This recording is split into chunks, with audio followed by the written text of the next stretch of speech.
I believe my mom was maybe trying to protect herself and her children from what? I don't know. Now that I found my dad and we have a relationship and I'm part of that family, I don't know what that fear was.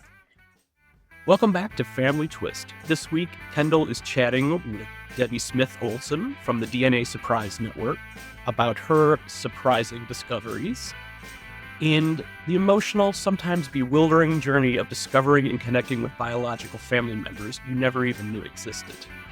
Hers is a journey of identity, unexpected joy, and sometimes complex challenges. So let's get ready to explore those deeply personal narratives and what they mean for those who embark on such a path. Welcome, Debbie. Hi, Corey. Thank you. I appreciate you guys having me. Yeah, I'm Kendall. Oh, I'm so sorry. I knew that. You know what? I'm That's reading okay. the screen. Corey and Kendall. Yeah, I know. Yep. We always put that up there like that. Yeah, no worries. Yeah, and Corey was going to join us today, but we had a happy, unexpected, his cousin, we're really close with his cousin, and his cousin used to live in Boston Mhm. near us. And they moved to Switzerland, he and his girlfriend, and he just needed to be in Boston this week. So he's like, is here, like physically visiting. So it's great. Yeah, that is fun. But Good for him. yeah, yeah. It's so funny how it's like how much we enjoy my family that we found, but then of course it's so Yeah. great to have his His as kind of, well. and not, they are not surprise people in his life, Yeah. you know, Yeah. people that he's known all of his life. So, well, first of all, thank you for the work that you do through the network. Well, I wanted to talk about that some, as well as your story. Your personal story is so interesting, and I admire you for not, well, for making the choice to not, I don't even know if burden is the right word, but your biological mother with your discovery. I think that takes a lot of fortitude on your Mhm. side, Yeah. because and maybe you can speak about that a little bit. Yeah, sure. Sure. Yeah. Yeah. Yeah. Well, I know you found your biological father in 2019, Yep. and along with two surprise half siblings, Yes, two siblings I didn't know I had. Yeah. which is amazing and wonderful. And I know exactly how that feels. So, Yes. but I do, I'm really sensitive to the fact that you were, is lied to. Is that the right? Yeah, that's absolutely correct. Is that Yes. okay? Yeah. Yeah. And I never know how that will sound. I know you're not, your goal isn't to dog out your biological family, but do you know why that even happened? Why you I were, don't know. I don't know. I believe my mom was maybe trying to protect herself and her children from what? I don't know. Now that I found my dad and we have a relationship and I'm part of that family, I don't know what that fear was. Um, mm-hmm. but that would be my assumption is there was just a level of fear that she would lose us or we'd choose him over her. That's the only thing that I can sort of conclusion that I can come to. Hmm. And her other children, do they know about your discovery? Yes, so I actually have two full siblings. So we have this dad as their Oh, dad as well. It's been an interesting experience because I've sort of jumped in with both feet, didn't really look yeah. back, and have moved on to having a relationship with him. He lives in Canada. When he remarried, a woman from Canada. They're still together now. She's the mom of my step siblings, which I hate using that word. They're just my siblings. It never feels step, of course. Um, Right. but I guess for the sake of clarification, that is, my half sibling. So he's still married to Yeah. her, and so they live in Canada. She's from Canada. They live in Canada. So I've been fortunate enough to be able to go there and spend time with them, whereas the other Mm-hmm. two have not, and they don't really seem interested in building the kind of relationship that I have. I know they speak to him and they do have a relationship, but not to the degree that I do. So it's been an Mm. interesting dynamic. Wow. Yeah. Wow. So forgive me. So you found these half siblings. How were they raised? I guess I'm confusing which household they were in. So they were raised with my dad and their mom. They knew that Okay. my dad had three other children. We were never a secret. They had, in fact, over the years, sort of looked for us. I live in Idaho. My dad knew that we were in Idaho somewhere.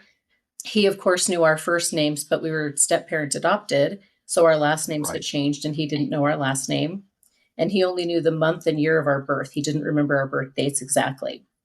Hmm. So, you have to remember this was before even cell phones or anything like that. There was no social Yep. media, nothing like that. So he would do things like write to the DMV when he thought we were getting our driver's licenses or things like that. And of course, nothing ever happened. Nobody's going to be like, oh, here's a list of the boys you think might be your child or, the girls, Right. yeah. Right.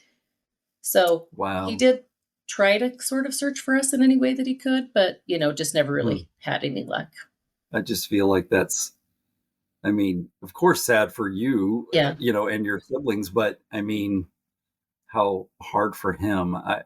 I speak to my own biological father about that because, he, well, neither of my parents were really given much of a choice because they were both so young. They were, 15 and 16 when I was born. Hmm. So, but my dad always wanted to find me. And when I met his ex-wife, the mother of two of my half siblings, I remember she hugged me immediately and said, "Honey, you were the baby that we couldn't find." You know what I mean? Like Hmm. she knew about me and she wanted to help raise me, and And it's a just really wasn't. lovely feeling when that happens because when I matched my sister and we started talking, she immediately knew who I was.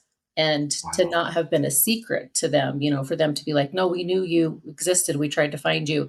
It's really comforting. It's really lovely to know that they cared enough and really did want to be in your life. for sure. And my dad, and not just my dad, but other people in the family say that my as silly as it may sound for a 16-year-old to say this to his parents, like my dad wanted to, if not marry my mother, he wanted to at least raise me with her. You know what I mean? He Hmm. wanted it to be a family unit. And Sure. now, would that have been the best choice? Maybe not, but at least he wanted it. Right. So yeah, it's and then you think about all the years that you didn't have, you know, Hmm. and you comment. I read the information on your website. Well, actually, I shouldn't call it your website, should I? We should call it the DNA DNA Surprise Network. Yeah. Surprise Network. Yeah. Yeah, yeah, yeah. But it was about you, and I just thought it was really, interesting that you kind of addressed that issue on there. Yeah, I think that people forget. They think that, oh, you found your family and now it's all smooth sailing and everything's happy and well. And while there is an element of that, excuse me, there's still that part of, wasn't part of this family and I don't know their Christmas traditions and all those things, right? Right. Like you just still don't really fit, even though you're accepted and loved and all those things. There's still that dynamic of discomfort and trying to find where you do fit in that space.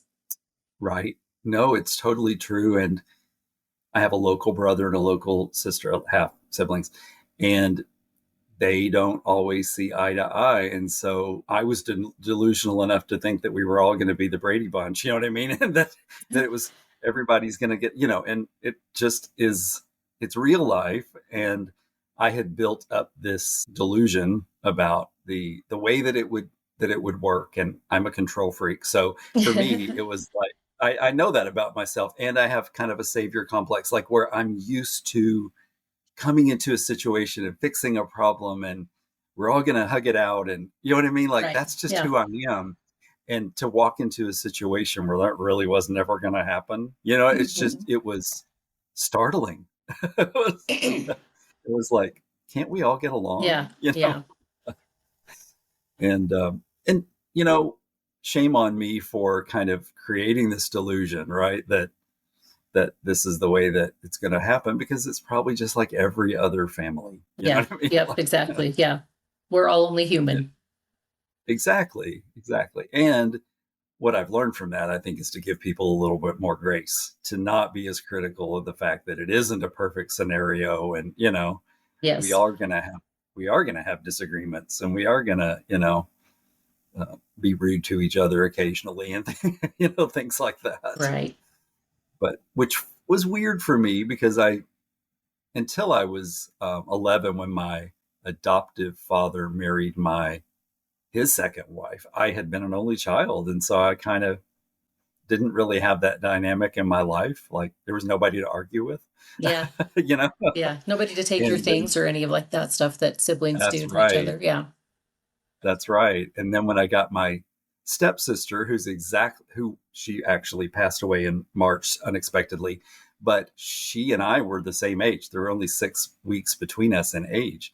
So getting a stepsister before seventh grade was startling. I think is a nice, we loved each other but it oil and water. Yeah, yeah, for sure.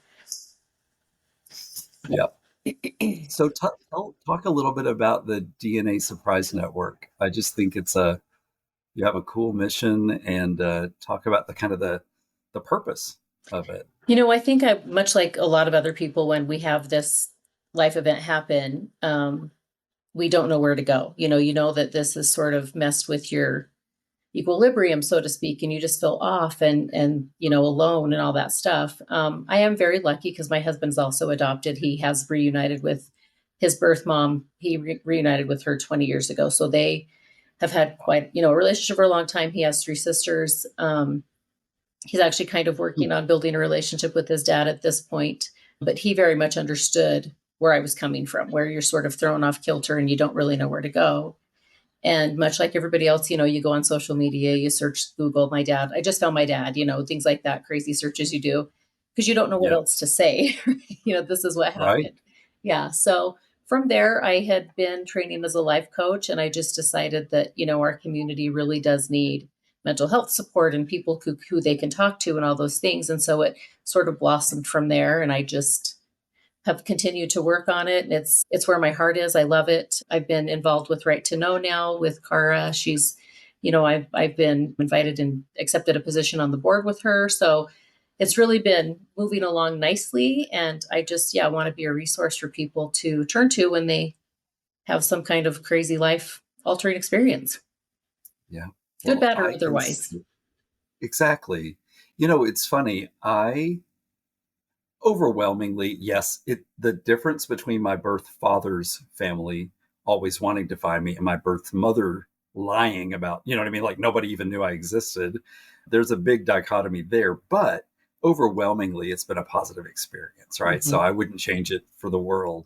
But it was still, when I came into this situation again, I came at it from this level of delusion where I'm going to make everything great and wonderful. And it just took me a while to accept that it wasn't going to go the way that I wanted it to go. Mhm. And I'm not used to that.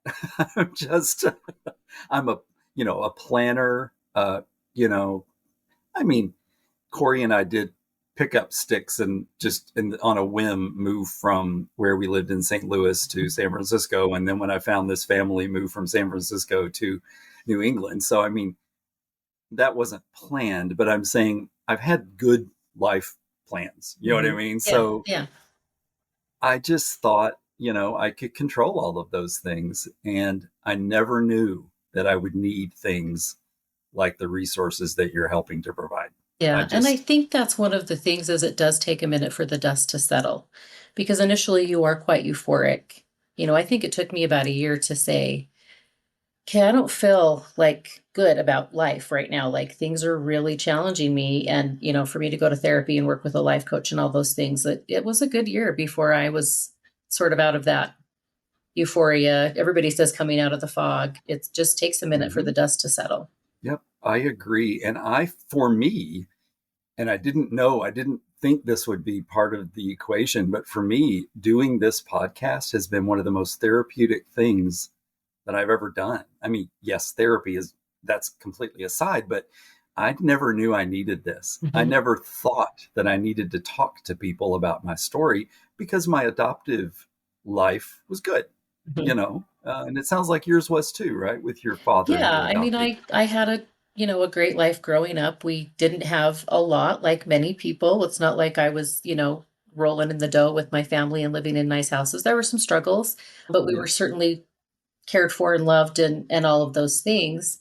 The difficult dynamic would come into place when we would ask about our biological dad and our mom would just, Mhm. no, we don't do that. We don't Yeah. talk about him. So that was always really hard. Yeah. And when I decided to search for him much later in life. And when I was searching for him, I just had no information and I knew I could get none from her, which of course led to doing Mhm. a DNA test. So, Yep. Yeah. it is. And to your previous point, I mean, by the time I hit 40, and it was kind of before the DNA stuff was ever even out there, I don't want to say I had given up, but I kind of just had Mhm. resigned myself like, well, I don't know how else to look for these people, you know? And I say these people because in my mind, I was just thinking there have to be some people out there that I can find. You know what I mean? Like there, one person will be great. Mhm. You know what I mean? Like, Sure. And that's and exactly how I felt when I took the DNA test because yeah, my mom had told me my dad was deceased. And so there's a website called Find a Grave, and I went on Find a Grave and tried to find my dad. And he has a very common name, and he's from, Utah, so wasn't really successful. And so yeah, at that point, that's when I decided to do a DNA test. And that was exactly my thought. Well, there'll be one person. There'll be at least yeah, one person that I'll match to that will have known something about my dad that can say something nice about him because we really never did yeah, hear nice things, mm, So that was my goal, yeah, just one person. yeah, yeah. And for me, that first match was my half brother in Massachusetts who had been looking for me since 1988.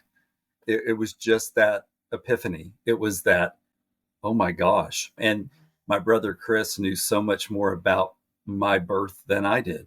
You know what I mean? Like because I remember in the first minute we were on the telephone, he's like, so how's Jackie? And I was like, who's Jackie? He's like, oh, you really don't know anything, do you? And I was like, no. He's like, that's your birth mother. I was like, you know what I mean? Just, Yeah, it, you had a name all of a sudden out of the blue.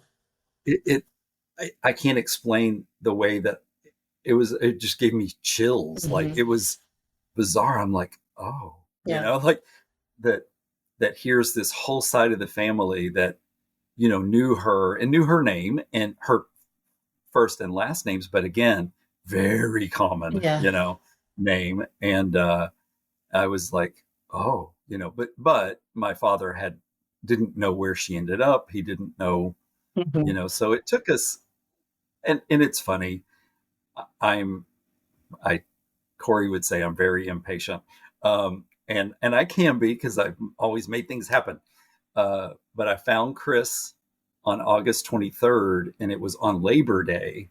So, not a week and a half later, when he finally got the clue from our father that helped us find the right woman with that common name. And in 5 minutes, I found her on Facebook, and I figured it was just the stars aligned, right? And I was Hmm. like, it almost felt, I almost had a little guilt because it happened kind of so quickly the way you know what I mean? I Like do. Yeah. when I hear all these other people who've just struggled and, Yep. just, Yeah, that's yeah, exactly how I felt. And I think that that's partly why I was like, okay, something's wrong because I'm feeling guilty that I have this success story, if you will. And in our community, we do have so many people who are, not accepted or their parent is deceased or, there's so many different scenarios. mm, So that's exactly how I felt, was very guilty because I had had this great experience and I'm yeah, having a great experience with the yeah, whole thing. Yeah.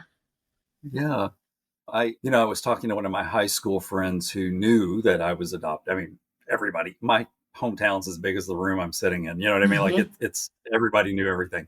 And it was never a secret, and I was never embarrassed, and there was never stigma associated with being adopted. And I was telling my friend Melissa right after I found this family, like, it feels so weird to feel like an only child, and then to have six half siblings and then 13 nieces and nephews from zero. You know what I mean? Like Yeah.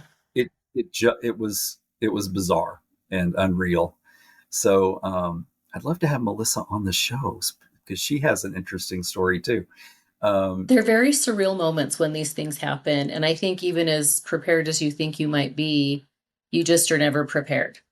No matter mm, how if you spend every day reading books about, someday I'm going to be reunited with my long lost family, I still don't think that you can just ever really, it's just such a surreal experience. I just don't know, you know? yep.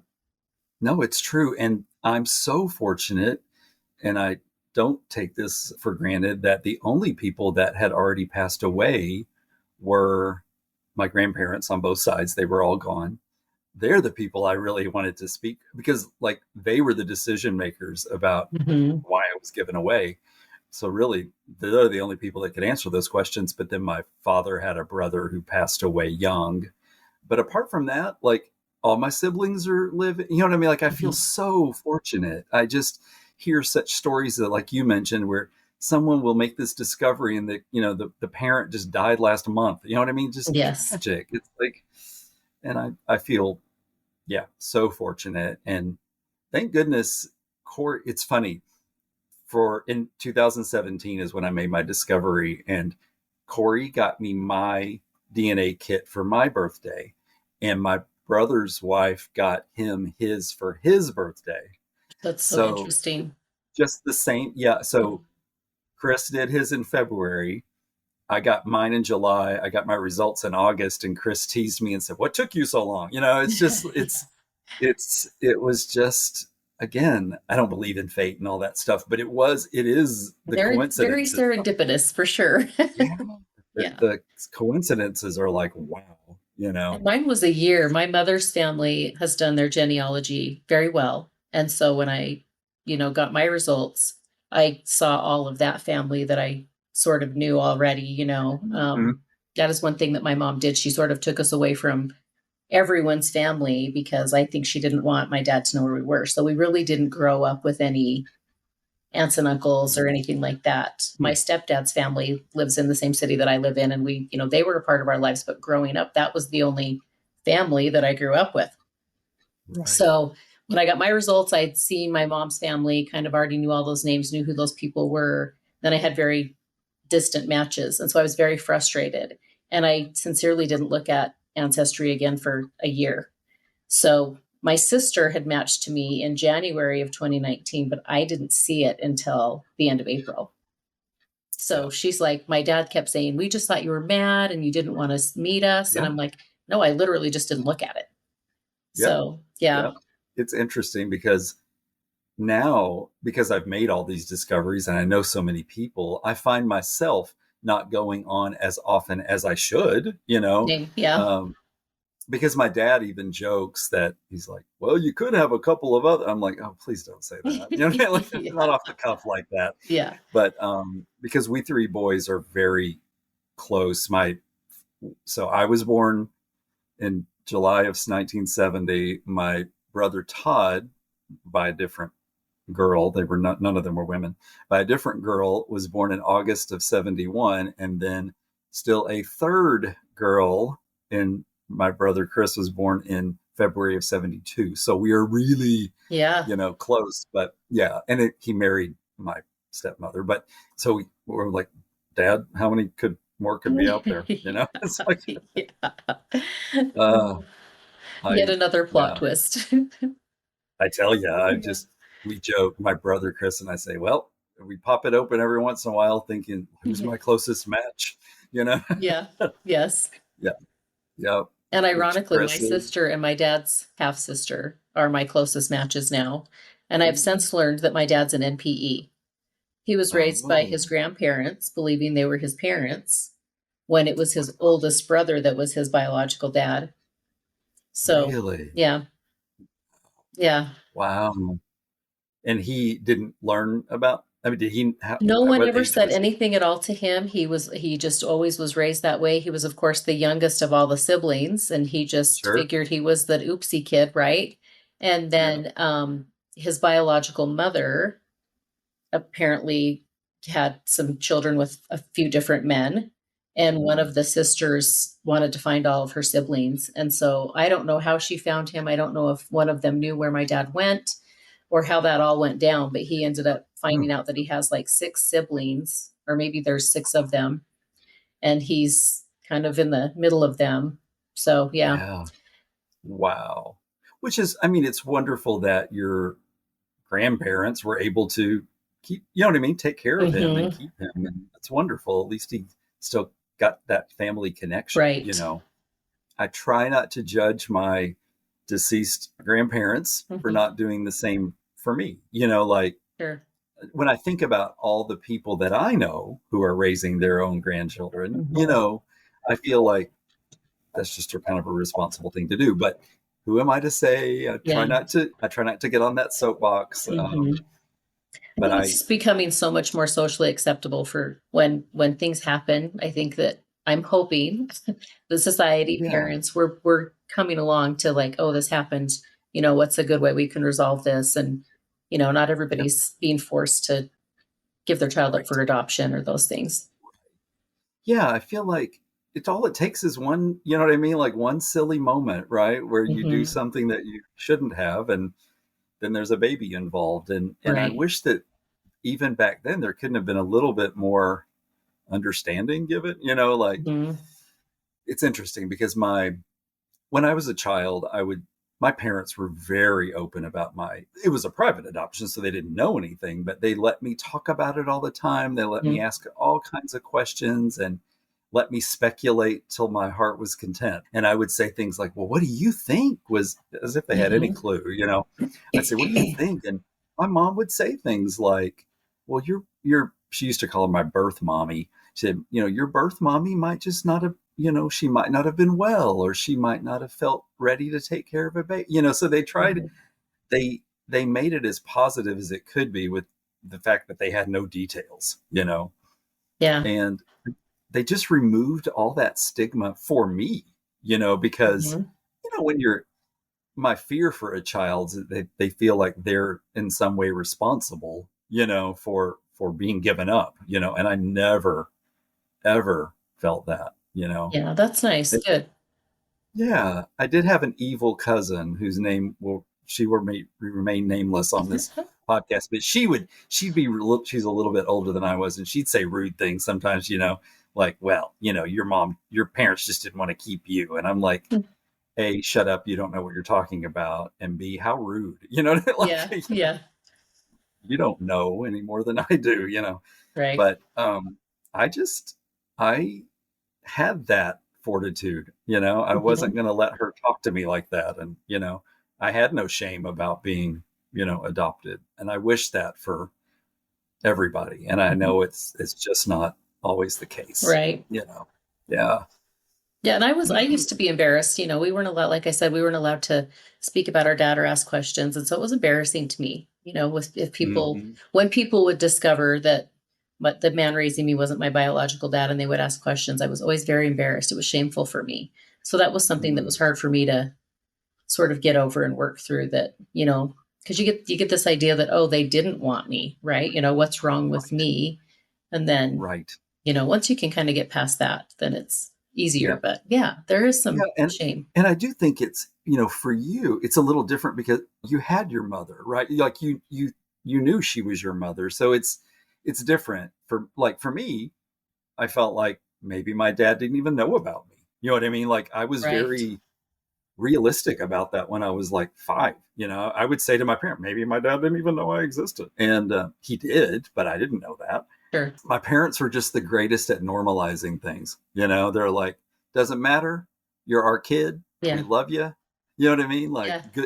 good luck finding them someday. They were so supportive of that potential surge. And that's what makes me angry at my birth mother, that Hmm. that that I had their blessing, they Right. wanted me to find people, and my mother just acts like I'm that dirty little secret that just still can't come out. It's like, Right. whatever. That's on you. That's not on me. Absolutely. Yep. you know, I'm a good person. I try to do good things, and um, all I wanted was to meet my family. That's it. I don't need anything from you. You know what I Right. mean? Like, Yes. And I do think I think that's there's another thing with people in our community that are searching. They don't really want anything. I mean, we're not out there trying to, get rich or anything like that. You just really desire that connection. You Yep. just want to know where you came from. Yeah. I know my mother's other son is very physically close to my mother, and he's not okay with this whole thing. He wishes I probably never made the connection, whatever. But his wife, oh, I might even edit this out. She called me recently. I hadn't spoken to her in years, and she cursed me out on the phone and said I was doing this for money. And I'm like, how? I Mhm. was like, what? A, I'm not even connected to my mother. B, I'm not doing the podcast to make money. We haven't Right. made a dime. It's Yeah. like Yeah. this is this is a way that I feel like it's healing for me, but I'm hoping that it helps other people feel Right. comfortable with their stories. That's the point. It's Mhm. and I even feel like at some level I I can be a really proud person, and I feel like 6 years in, the fact that my mother still doesn't want to I'm kind of like, then I don't know if I want it. You know what I mean? Like Yes. it's like it feels, I don't know, condescend like if she spoke to me now, it'd be like, for why? I mean, like, Right. Yeah. yeah. Yeah. What's And I changed? yeah, and anyway, sorry about that. I got going off on a No, you're tangent, great. didn't I? You're great. It's just yeah, it's hard not to have those feelings about it. Mhm. It's um and when you don't have answers, you start to assume some things that maybe aren't even true. Mhm. Like I wish somebody could convince me that my mother isn't a homophobe. But I'm not Mhm. convinced of that. You know what I mean? So Right. I think that's part of the story. I do. And nobody really tries to correct me that's that I But that's shouldn't the have that issue. concern. Yep. Yeah. And it's like, well, again, I'm 53. Like I got my stuff figured out. You know what I mean? Like, Yeah. Yeah. yeah. Yeah. Corey and I have been together for 19 years. Like you should be proud of that. You know what I mean? Like, Yeah. Yeah. Anyone it's that can stay in a relationship for 19 years, no matter what the dynamic of the relationship is, that's amazing. exactly.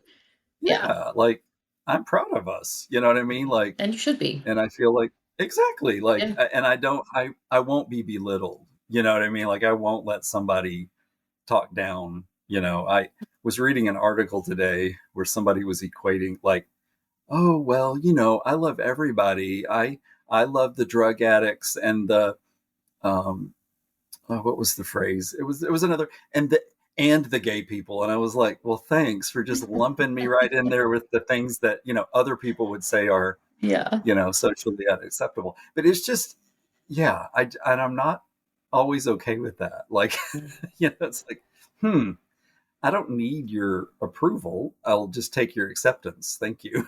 Yeah. Yeah. But anyway, um, tell me about, I think you've got an upcoming retreat. Yes. So I have partnered with Alexis Hourselt. She does the DNA Surprises podcast. You know her, of course. And we I have a do. retreat coming up in September. It's going to be in Phoenix. It is September 19th through the 22nd, 23rd, 19th through the 23rd, Thursday to Friday or Sunday. We have 6 different facilitators that are going to talk. We're going to have someone speak about inner child, inner healing. Someone's going to do some betrayal trauma.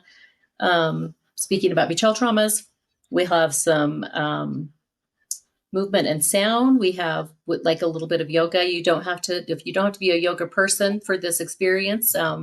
It's not like that specifically. We're going to have breath Right. work, healing your past, present, and future. And then I facilitate a session at the end of the retreat called What's Next. I kind of wrap up Mm. everything that we've learned and send people off on a positive note. So um, we had a great retreat last year in Tucson. It was really, really fun. It was better than we could have ever expected. We had some Mm. really lovely, lovely experiences there. Mm. Um, and this year we're doing it in Phoenix at Saguaro Lake Ranch. It's beautiful. There's little cabins that sit at the bottom of this Yeah. mountain, and there's a river that runs through, and it's just a beautiful spot. So we're just kind of there in community. The ranch will provide all of the meals. There's different little cabin options you can share. You can have your own, that kind of thing. So Mhm. we're very excited about it. It's going to be really fun. That sounds so great. Yeah. I I mean, it sounds like, and the setting doesn't always matter, but I think it sounds serene in itself, and Mhm. I think that can only be helpful to Yeah. get people to get their away from their busy lives, right? Mhm. Yes.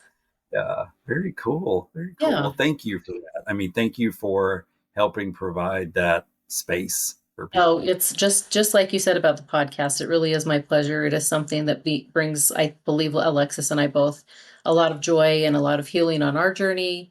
and it's really fun to connect with people. Of course, we're still friends with many of the women that came, and Sure. it's really fun. And it's That's not so just for great. women. We would love it if some men came and joined us. It would be fun. Yeah. So yeah. Very good. Very good.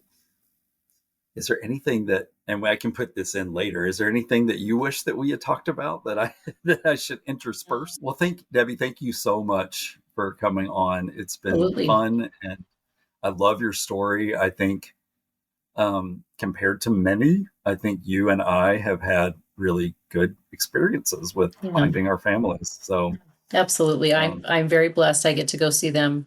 I try to go once a quarter. My dad's in his 80s, so of course, I want to yep, spend as much time with him as I can. So I've sort of tried to do a little quarterly trip, and it's interesting because I will stay at my brother's house now. And of course, initially you're very trepidatious and you don't know what to expect, right? And sure. now I'm like, I'm here, is my room ready? We kind Yep, of joke about it. yep, So I feel really, really absolutely. lucky to be part of all of that and just, really blessed the way my journey turned out. Thank you again for joining us on Family Twist. We hope today's conversation about the DNA Surprise Network and the emotional roller coaster of discovering new family ties has given you insights and maybe even helped those of you on similar journeys feel less alone. Remember, every family story is unique, and navigating these new waters requires patience, understanding, and often a redefinition of what family means. Join us next time as we continue to unravel the incredible stories that shape our lives. Until then, remember, family secrets are the ultimate plot twist. The Family Twist podcast is produced by How the Cow Ate the Cabbage LLC, presented by Savoir Faire Marketing Communications, and features original music by Cosmic Afterthoughts.